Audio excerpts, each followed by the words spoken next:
보듯이 이 충성이라는 말은 보통 우리가 언제 쓰느냐, 아랫사람이 윗사람에게 보이는 그러한 태도. 그래서 이 말을 가장 많이 쓰는 게 어디입니까? 군대죠. 군대. 군대나 계급이 존재하는 그러한 사회 속에서 위계적이고 어떤 권위적인 것을 우리로 떠올리게 하기 때문이 아닐까 싶습니다. 요즘처럼 자유로움을 소중히 여기는 그러한 시대 속에 충성이라고 한다면 어딘가 내 자율성을 좀 침해받는 것 같고, 어떤 강압적인 것 속에 마치 누군가에게 어쩔 수 없이 굴복하는 것 같은 느낌을 갖게 하죠. 그러나 오늘 말씀은 우리에게 말합니다. 충성은 성령의 열매이다. 오늘 우리가 읽은 갈라디아서 5장은 성령을 따라 살아가는 삶과 육체의 욕심을 따르는 삶을 대조하고 있습니다. 그래서 22절에서 우리가 읽은 것처럼 오직 성령의 열매는 사랑과 일함과 화평과 오래 참음과 자비와 양선과 충성과 온유와 절제니, 여기서 말하는 충성이라고 하는 이 말은 헬라어로는 피스티스라고 하는 말인데, 이것은 단순한 태도나 행위가 아니라 성령에서 자라나는 인격적인 열매입니다. 즉 성령이 우리 안에 거하실 때 자연스럽게 나타나는 삶의 특징이라는 말이죠. 우리가 이렇게 이야기를 강조하다 보니까 사실 한편으로 우리가 좀 중요한 오해를 하는 부분이 있습니다. 그것이 무엇이냐? 이 성령의 열매들, 오늘 우리가 충성이라고 한다면 이 충성은 내가 노력하지 않아도 성령님이 내 안에 계시기 때문에 자연스럽게 맺어지는 것이 아닌가. 여러분 16절에 바울은 우리에게 이렇게 이야기합니다. 너희는 성령을 따라 행하라.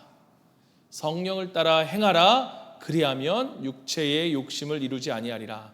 여기서 행하라 라고 하는 이 말은 명령형이죠. 우리에게 행하라 라고 말합니다. 즉 이 말이 보여주는 것은 우리가 성령 안에서 능력을 힘입되 이 우리의 의지를 가지고 순종하고 노력해야 한다는 것을 우리에게 보여주는 말입니다. 충성이라는 것은 다른 성령의 열매도 마찬가지이지만 이것은 단순히 자동적으로 맺어지는 그러한 열매가 아니라 성령의 도우심 가운데 의도적으로 우리가 추구해야 할 삶의 열매인 거예요. 우리에게 추구해야 할 삶의 모습이라는 것입니다. 그렇다면 우리가 이 충성을 추구해야 하는 가장 큰 이유가 뭐냐라고 이야기한다면, 이 충성이 뭐냐? 하나님의 성품이기 때문이다. 즉 하나님이 충성스러운 분이시기 때문이라는 것입니다. 그런데 여러분, 충성스러운 하나님이라고 하면 여러분 굉장히 어색하죠. 이 표현을 아마 거의 우리가 써본 적도 들어본 적도 없으리라고 생각합니다. 아마 여러분 충성스러운 하나님, 충성하신 하나님 이런 식으로 여러분 성경에 찾아본다면 아마 한글 성경에는 여러분 찾을 수 없을 것입니다.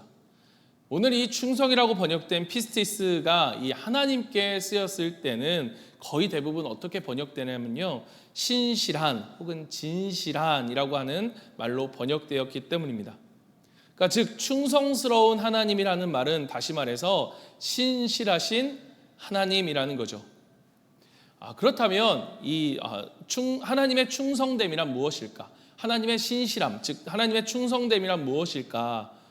여러분, 우리가 하나님의 충성됨을 이해하려면 한 가지 단어를 반드시 연관지어 생각해야 되는데, 그게 뭐냐? 바로 언약입니다.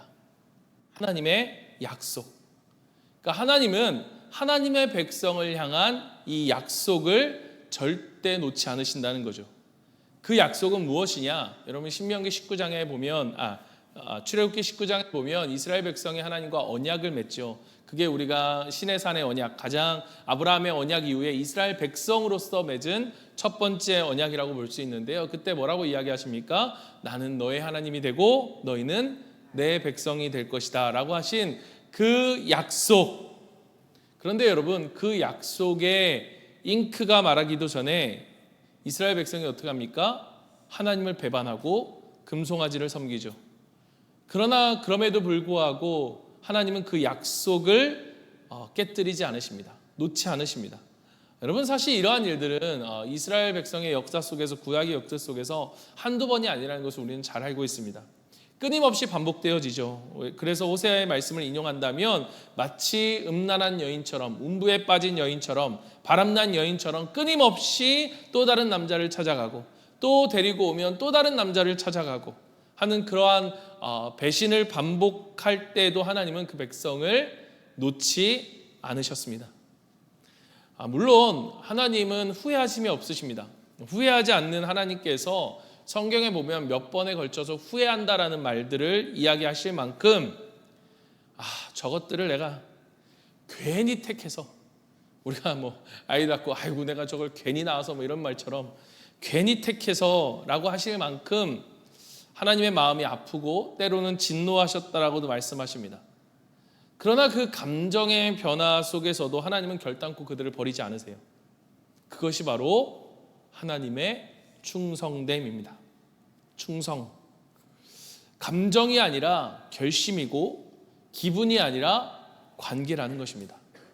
사랑하기 때문에 이 가슴을 칠지언정 그를 놓을 수 없는, 떠날 수 없는, 그 약속을 깰 수 없는 것, 깨지 않는 것, 그것이 바로 충성이라는 거예요.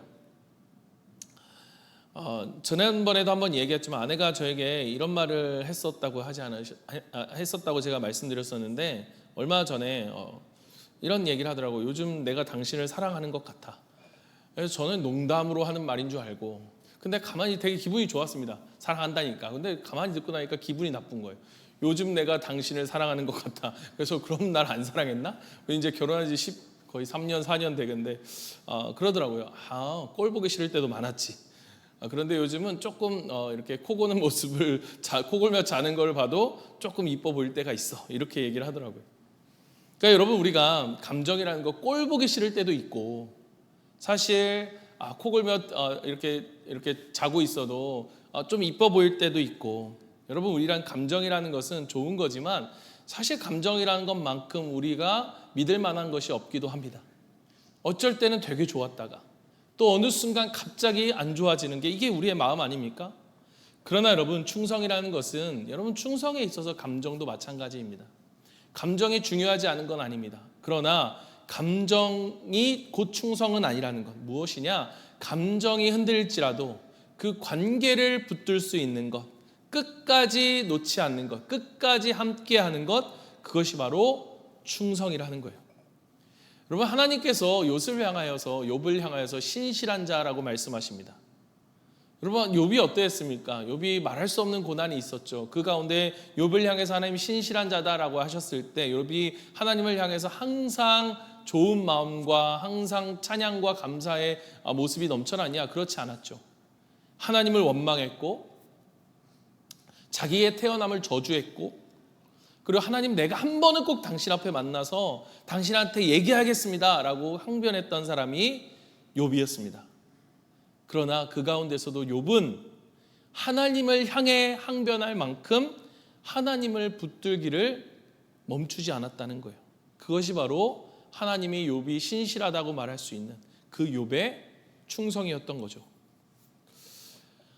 이렇게 이야기를 하니까 우리가 종종 어떻게 좀 오해할 때가 있느냐, 충성을 어떠한 꾸준함, 물론 꾸준함이라고 하는 건 굉장히 중요한 거고 소중한 겁니다. 그러나 충성 그 자체가 꾸준함이라고 우리가 생각할 때가 있는데요.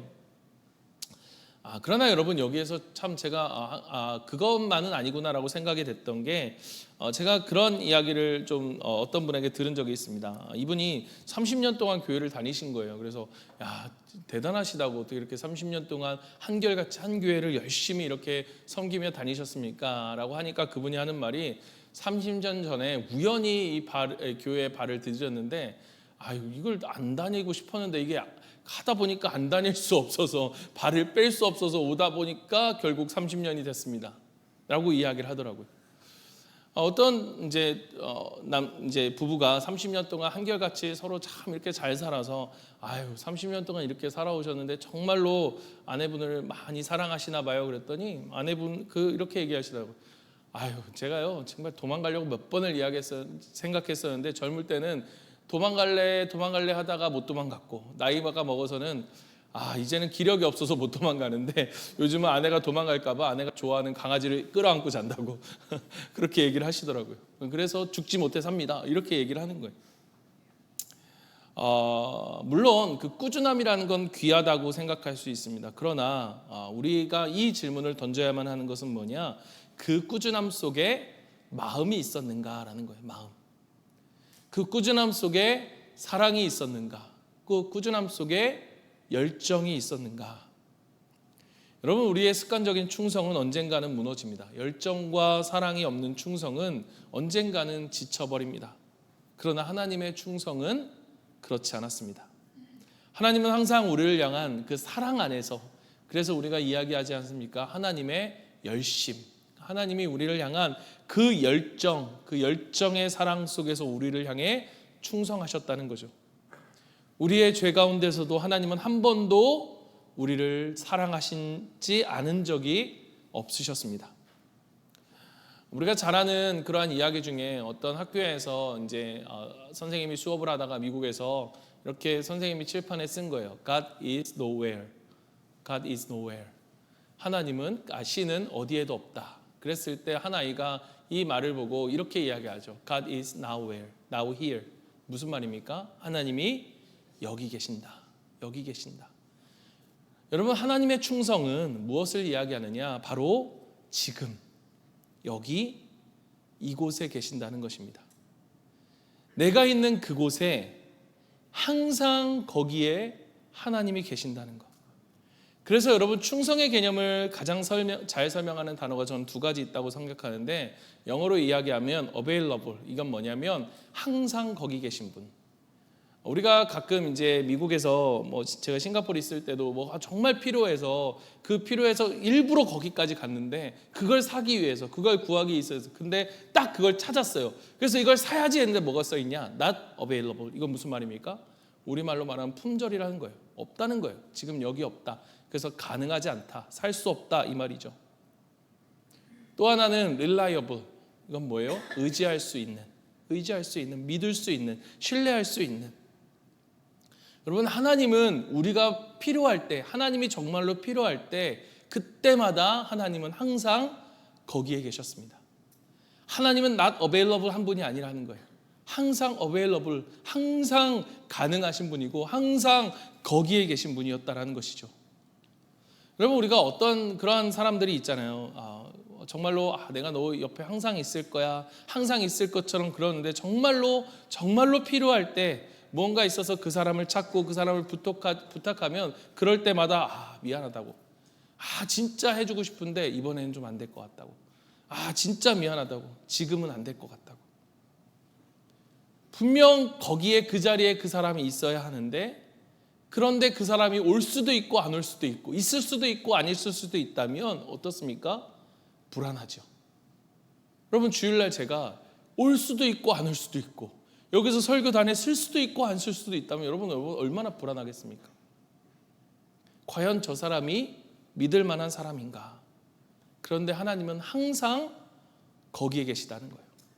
우리가 하나님의 도움을 요청하고 하나님을 필요로 할 때 하나님은 미안해, 이번엔 조금 그렇다잉, 이렇게 말씀하시는 분이 아니라 우리를 위해 기꺼이 그 자리에 항상 내가 있는 그곳에 우리 주님은 계시는 분이시라는 것입니다.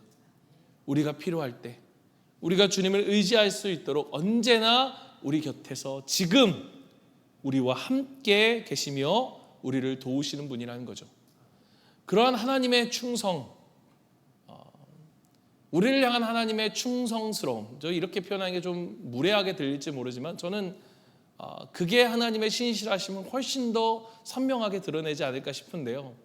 우리를 향한 하나님의 충성, 사실 우리를 향해 충성하지 않을 수도 있는데, 우리가 말하는 그 상하관계로 말한다면 낮은 우리가 높은 하나님 앞에 충성해야 되는 게 맞겠지 않습니까? 그런데 그 하나님이 우리를 향해 충성하실 때 아마 매번 우리를 향해 그 충성하실 때 저는 이 노래를 부르지 않을까 싶은데요. 제가 이 말씀을 묵상하다가 그 노래가 생각이 나더라고요. 여러분 잘 아시잖아요. 그 박상철 씨의 뭐예요? 무조건. 제가 이 참 은혜가 됐습니다. 내가 필요할 땐 나를 불러줘.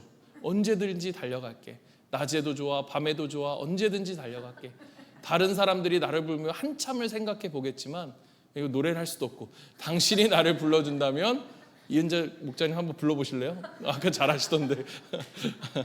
오늘 찬양할 때 잠깐 저기 하지만 여러분, 이 찬양할 때 굉장히 은혜가 되지 않았습니까? 그 주님 말씀하시면 나아가리라 할 때 주님 말씀하시니까 박자와 상관없이 막 나아가시더라고요. 무조건 달려갈 거야. 당신을 향한 나의 사랑은 무조건이야. 당신을 향한 나의 사랑은 특급 사랑이야. 태평양을 건너 대서양을 건너 인도양을 건너서라도 당신의 부르면 달려갈 거야. 무조건 달려갈 거야. 여러분, 이거 사실 제목을 충성이라고 붙여야 되는 것이 아닌가, 이런 생각이 들더라고요.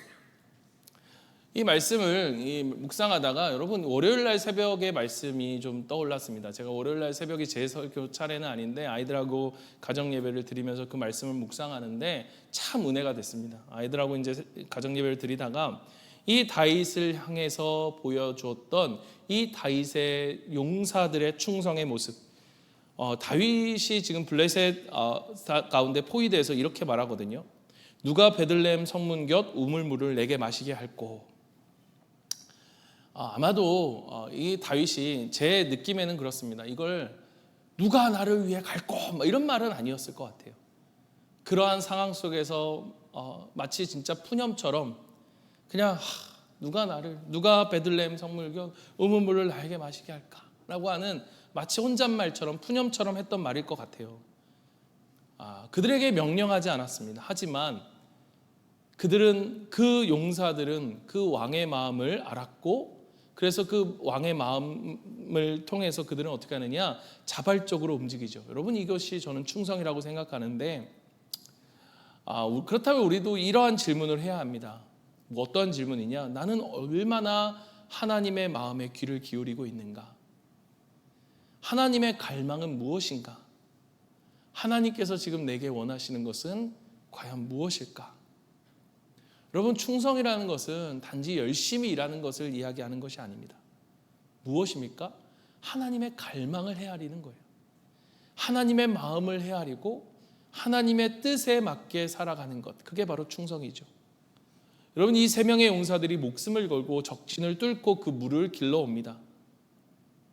어떤 사람들은 그 모습을 보면서 그렇게 분명히 말했을 것 같아요. 미쳤구나. 그게 말이 되냐? 어떻게 그럴 수 있어? 저건 상식적으로 말이 안 돼. 저건 너무 위험한 일이야. 너무 무모한 일이라. 그러나 여러분, 사실 충성이라는 것은 무모한 것입니다. 충성이라는 것은 상식을 뛰어넘는 무모해 보이는 그것이 바로 충성이라는 거죠. 그 무모한 충성의 모습의 결정체가 무엇이냐? 하나님의 무모한 충성에 가장 확실하게 드러난 그 결정체가 바로 무엇이냐? 바로 예수 그리스도입니다. 예수 그리스도의 십자가. 예수님이 누가 나를 위해 갈꼬, 누가 저들을 위해, 나의 사랑하는 저들을 위해 갈꼬라고 했을 때 예수님이 말씀하시죠. 내가 여기 있나이다, 나를 보내소서. 여러분, 십자가, 예수 그리스도의 십자가는 하나님의 무모한 충성입니다. 그래서 저는 그 십자가를 이렇게 말하고 싶어요. 하나님의 무모한 충성. 하나님은 우리를 향한 사랑 때문에 자기의 아들을 십자가에 내어주셨습니다. 그 사랑은 계산적이지도 않았고요. 그 사랑은 조건적이지도 않았습니다. 그래서 로마서 5장 8절은 말하죠. 우리가 아직 죄인 되었을 때에 그리스도께서 우리를 위하여 죽으심으로 하나님께서 우리에 대한 자기의 사랑을 확증하셨느니라. 이 무모한 충성은 세상의 기준으로 보면 말이 안 되는 일입니다. 하지만 하나님은 그렇게 우리 편에 서셨고 우리를 위해 우리가 가장 필요로 하는 그 자리에 거기에 계셨습니다. 여러분, 우리가 충성할 수 있는 삶을 살아가는 것, 충성의 열매를 우리 가운데 맺어갈 수 있는 이유는 바로 이 하나님의 충성이 우리 가운데 있기 때문이에요. 하나님이 우리를 향해 충성하셨기 때문에, 우리를 향한 이 사랑, 신실한 사랑, 하나님의 신실하심, 그 충성을 기억한다면 우리도 또한 우리의 삶 속에서 동일한 충성을 살아낼 수 있고 살아내야만 한다는 것이죠. 그러나 여러분, 한 가지를 기억하십시오. 이 충성은요, 오늘 우리가 역대상 11장 아까 말씀했던 그 다윗의 용사들의 모습 속에서 우리가 볼 수 있는 한 가지의 특징은 무엇이냐? 이 충성은 절대로 혼자서 할 수 있는 일이 아니라는 것입니다. 혼자서는 감당할 수 없습니다.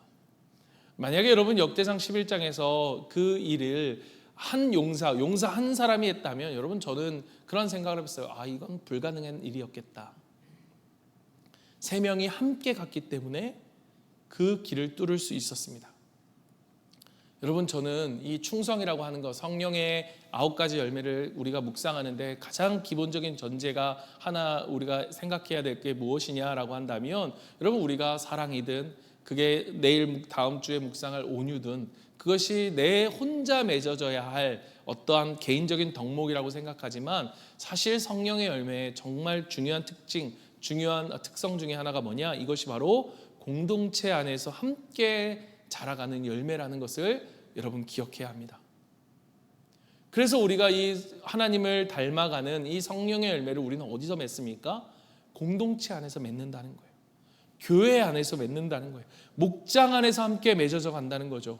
서로가 서로의 마음을 알아주고 하나님의 뜻을 함께 붙들며 하나님 앞에 함께 충성하는 사람들, 그들이 바로 이 충성의 열매를 맺어갈 수 있는 것입니다. 그래서 여러분 저는 이런 말을 안 하는 게 맞다고 생각해요. 가끔 우리가 그런 얘기 하잖아요. 그냥 하고 싶은 사람만 하면 되지. 근데 여러분 사실 생각해 보면 하고 싶은 사람만 하면 되지. 여러분 우리가 해야만 하는 그 길, 우리가 하나님 앞에 헌신해야만 하는 그 길은 하고 싶은 사람만 하는 것은 아닙니다. 우리가 맺어져야 할 충성의 열매는 무엇입니까? 함께 맺는 거예요. 때로는 하고 싶지 않은 사람이 있다 할지라도 어떻게 해야 됩니까? 그럼 하든지 말든지 나는 갈게, 이게 아니라 우리가 함께 가야 되지 않겠냐. 함께 권면하고 함께 공감해주고 또 함께 일으켜주는, 이것이 바로 우리가 서로의 관계 속에서 맺어져 가야 할 충성의 성품이고 성령의 열매라는 것을 여러분 기억하십시오. 여러분 한 가지 이야기를 좀 하려고 합니다. 여러분 톨스토이의 3가지 질문이라고 하는 단편 어떤 소설 같은 게 있습니다. 거기에 이러한 이야기가 나옵니다. 한 왕에게 깊은 고민이 있는데 3가지 고민이었습니다. 뭐냐면 어떤 일을 언제 하는 게 좋을지, 누가 가장 중요한 사람이고 누구에게 가장 신경을 써야 될지, 정성을 들여야 될지, 또 어떤 것이 가장 중요하고 먼저 해야 하는지, 이 질문에 대한 답을 찾고 싶어서 이 왕이요, 이 질문에 대한 답을 나에게 주는 사람에게는 큰 상을 베풀겠다라고 말합니다. 다양한 사람들이 그에게 옵니다. 그래서 이 첫 번째 질문에 대해서 하루에 그리고 한 달에 어떤 한 해의 시간들을 미리미리 짜서 모든 일을 천천히 계획한 다음에 그리고 그렇게 계획을 하십시오. 또 어떤 사람은 오늘 현재가 중요하니 현재에 집중하십시오. 그리고 또 어떤 사람은 혼자서는 알 수 없으니까 지혜로운 사람을 옆에 두고, 그리고 어떤 사람은 점술가를 옆에 두고 그렇게 하십시오.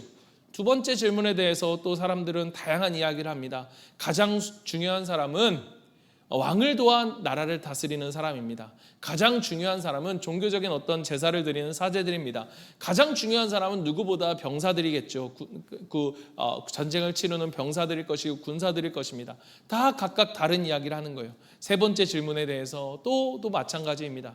어떤 사람은 가장 중요하고 먼저 해야 되는 일이 과학이다. 어떤 사람은 군사력이다. 어떤 사람은 종교가 가장 중요하다. 이러한 대답 속에서 왕은 어떤 것도 자기의 마음속에 이렇게 해결이 되지 않고 이 답을 도통 알 수가 없었던 거예요. 그래서 누구도 그 상을 주지 못했습니다. 그러던 가운데 이 왕이 천하의 지혜롭기도 소문난 한 유명한 수도자를 알게 되었고 그를 찾아가서 이것을 물어보기로 하였습니다. 그 수도자가 숲의 한가운데 산다는 이야기를 듣고 그 숲에 도착한 왕은 이 부하들은 남겨놓고 혼자 그 숲에 들어가게 됩니다. 그리고 그 숲에 들어갔을 때 야인 몸으로 힘겹게 밭을 갉고 있는 수도자를 발견했습니다. 왕이 얘기합니다. 지혜로운 수도자여, 제가 답을 구하고자 합니다. 어떻게 하면 중요한 때를 놓치지 않을 수 있나요? 누가 가장 중요한 사람이고 정성을 들여야 하나요? 어떤 것이 가장 중요하고 먼저 해야 하는 일인가요? 이 수도자는 왕의 질문을 듣고도 아무 대답도 안 하고 그저 하던 일을 계속합니다. 땅을 일구었던 거예요. 그러자 왕은 수도자 여기 잠시 쉬십시오. 그러고는 자기가 직접 그 삽을 들고 밭 이랑을 갈기 시작합니다. 그렇게 일을 하다가 어느덧 오후가 되었고 이 대답을 듣지 못한 왕은 이제 돌아가려고 했습니다. 그때 수도자가 이야기합니다. 저기 어떤 사람이 달려오네요. 우리 누군지 한번 같이 보시겠소? 그 한 남자가 자신을 향해 달려오고 있었는데 달려오는 그때 그 남자가 땅에 쓰러진 거예요. 배에서 피가 흐르고 있었고, 그래서 이 수도자와 같이 사내의 옷을 벗긴 후에 상처를 씻어내고 쌈해 주었습니다. 그리고 물을 떠서 마시게 했죠. 그리고 그 부상당한 남자를 수도자의 방으로 옮겨와서 침대에 눕혔습니다. 그런 일들을 하고 나니까 이 왕이 너무너무 피곤한 나머지 같이 잠이 들어버린 거예요. 몹시 피곤하여 잠들어서 언제까지 잤냐? 그 다음 이튿날 아침에야 잠에서 깨었는데 이 왕은 자신을 쳐다보고 있는 이 사내와 눈이 마주쳤습니다. 그때 이 사람이 말을 합니다. 왕이시여, 날 용서하소서. 사실 저는 당신의 원수입니다. 당신이 내 동생을 처형하고 재산을 빼앗았기 때문에 나는 당신을 죽이려 했습니다. 어제 당신이 수도사의 숲에 들어간 사실을 알고는 돌아오는 길에 죽이려고 했는데, 그런데 늦게까지 당신이 오지 않아서 상황을 살피려고 나왔다가 그만 당신들의 부하들에 들켜버렸습니다. 간신히 도망쳤지만 피를 많이 흘려서 죽을 수밖에 없었습니다. 그런데 당신을 죽이려 했던 내가 당신 덕분에 살게 되었습니다. 이제부터는 당신의 충직한 부하가 되어 섬기겠습니다. 왕은 자신의 원수와 화해하게 된 것을 매우 기쁘게 여겼고 그를 용서하고 재산을 돌려주기로 약속했습니다. 이 사내와 이야기를 마친 왕은 밖으로 나와서 이 수도자를 찾았습니다. 수도자는 어제 일궈놓은 땅에 씨앗을 심고 있었고 왕이 다시 물었습니다. 지혜로운 분이여, 제게 이제는 답을 주시기를 마지막으로 청합니다. 그러자 이 수도자가 말했습니다. 당신은 이미 답을 찾지 않았소. 당신은 어제 날 안타까이 여겨 대신 나를 위해 일을 해주었고, 일을 해주었어. 만약 그렇지 않았고 만일 혼자 당신이 돌아갔다면 저 사내가 당신을 죽이려고 달려들었을 거요. 그러니 밭에서 일했던 그때가 놓치지 말아야 할 가장 중요한 때였어. 가장 중요한 사람은 나였고 가장 중요한 일은 그런 나에게 선을 베푸는 것이었죠. 그 저 남자가 달려왔을 때는 그를 보살핀 그때가 가장 정확한 적절한 때였고, 그렇지 않았다면 당신은 저 사람과 화해하지 못하고 죽었을 테니까요. 그러니 그 사람이 가장 중요한 사람이고 그에게 한 일이 가장 중요한 일이었습니다. 기억하시오. 가장 중요한 때는 바로 지금. 가장 중요한 사람은 지금 당신이 만나고 있는 그 사람이고 가장 중요한 일은 그 사람에게 선을 행하는 것입니다. 여러분, 제가 이 이야기를 들으면서 그런 생각이 들었습니다. 여러분은 이 충성, 여러분 우리 삶 속에서 이 충성의 열매를 맺기를 원하십니까? 우리가 언제, 우리가 누구에게, 또 무엇이 가장 중요한 것일까? 우리가 이 충성을 생각할 때에 여러분 우리에게 있어서 가장 중요한 때가 언제 있느냐? 바로 오늘이라는 거예요. 오늘. 가장 중요한 사람은 누구냐? 오늘 내 곁에 있는 사람들. 여러분 곁에 누가 있습니까? 부모가 있고 자녀들이 있고 또 목자가 있고 목녀가 있고 목장 식구들이 있고, 그리고 누군가 여러분에게 있는 그러한 많은 사람들 분명히 있을 것입니다. 우리가 가장 먼저 해야 할 중요한 일들은 무엇일까? 여러분, 오늘 우리에게 있는 가장 가까운 그들을 변함없이 사랑하겠다라고 하는 그 사랑의 고백을 붙들고 그들에게 충성하는 것, 그들을 섬기고 그들을 사랑하는 것. 여러분, 이것이 바로 오늘 우리가 해야 할 충성의 모습이라는 것입니다. 여러분, 우리가 이 작은 일이라고 볼 수 있죠. 그 왕에게 밭고랑을 가는 것은 아주 작은 일이라고 생각되는 그러한 일일 수 있습니다. 그러나 하나님은 이 작은 일에 충성한 자를 결코 작다고 여기지 않으십니다. 여러분, 제가 대학생들하고 함께 사역했을 때 이제 그때는 가정교회가 아니었기 때문에 매년 셀 리더를 세워야만 했습니다. 목자를 세우고 그렇게 세울 때 누가 목자를 할 것인가를 고민하면서 했을 때 제일 첫 번째 가장 중요한 기준이 무엇이었느냐? 이 사람이 리더가 될 만한 사람인가라고 하는 것은 이 사람이 좋은 팔로워였는가? 좋은 목원이었는가? 좋은 목원이 되어지지 않는데 좋은 목자가 된다? 여러분, 저는 있을 수 없다고 생각해요. 내가 목원일 때 충성하지 못한, 작은 일에 충성하지 못한 자가 그 일이 더 크게 맡겨졌기 때문에 그 일에 충성할 수 있다면 여러분, 그럴 수도 없지만 그것이 진실된 충성이라고 생각되지 않습니다. 여러분, 오늘 우리가 어떠한 모습인가? 내 가까운 가장 소중한, 어쩌면 너무나 가까이 있어서 그것이 소중하다고 여기지 못하는, 그러나 사실 우리에게 있어서 가장 소중할 수 있는 그 가까운 사람들에게 나는 어떠하고 있는가? 여러분, 왜 다윗에게 그 용사들이 그렇게까지 충성했을까? 저는 그렇다고 생각합니다. 하나님이 세우신 사람이었기 때문에 그들은 보았습니다. 다윗이 하나님의 사람으로 기름 부음 받는 것을 그들은 보았어요. 저는 여러분 그렇게 생각합니다. 하나님이 나에게 그를 주셨기 때문에, 그가 충성받을 만한 사람이 아니라, 그가 섬김 받을 만한 사람이 아니라, 그가 사랑받을 만한 사랑이 아니라, 우리가 죄인 되었을 때 우리를 사랑하신 그 사랑은 하나님이 우리를 사랑하시기로 작정하셨기 때문에 주셨던 무모한 사랑이라면, 우리가 베풀어야 할 사랑은 무엇 때문이냐? 그 사람이 그를 받을 만한 사람이었기 때문이 아니라 하나님이 나에게 허락하신 사람이기 때문에, 하나님은 그것을 자신을 향한 충성이라 여겨주신다는 것입니다. 그런 자들에게 마태복음 25장 21절의 말씀은 오늘 그런 자들에게 주시는 말씀인 거예요. 그 주인이 이르되 잘하였도다 착하고 충성된 종아, 내가 작은 일에 충성하였음에 내가 많은 것을 내게 맡기리니 내 주인의 즐거움에 참여할지어다. 여러분, 하나님은 우리의 충성을 절대 헛되이 여기지 않습니다. 하나님은 절대 우리의 충성을 가볍게 여기지 않습니다. 여러분, 제게 정말로 감동이 되었던 건 바로 그 다음 장면이었어요. 이 세 용사가 목숨을 다해 그에게 충성을 보였을 때 다윗이 어떻게 하느냐? 역대상 11장 18절 19절에 보면 이 세 사람이 블레셋 사람들의 군대를 돌파하고 지나가서 베들레헴 성문 곁 우물물을 길러 가지고 다윗에게 왔으나 다윗이 마시기를 기뻐하지 아니하고 그 물을 여호와께 부어드리고 이르되 내 하나님이여, 내가 결단코 이런 일을 하지 아니하리이다. 생명을 돌아보지 아니하고 갔던 이 사람들의 피를 어찌 마시리까 하고 그들이 자기 생명도 돌보지 아니하고 이것을 가져왔으므로 그것을 마시기를 원하지 아니하니라. 세 용사가 이런 일을 행하였더라. 그 충성이 너무 귀해서 다윗은 그 물을 마시지도 못하고 그걸 여호와께 부어드립니다. 이것이 너무 귀해서 그들의 이 마치 소중한 피, 그 생명과 같기에 이 물을 마실 수 없다. 그 충성을 하나님께 올려드립니다.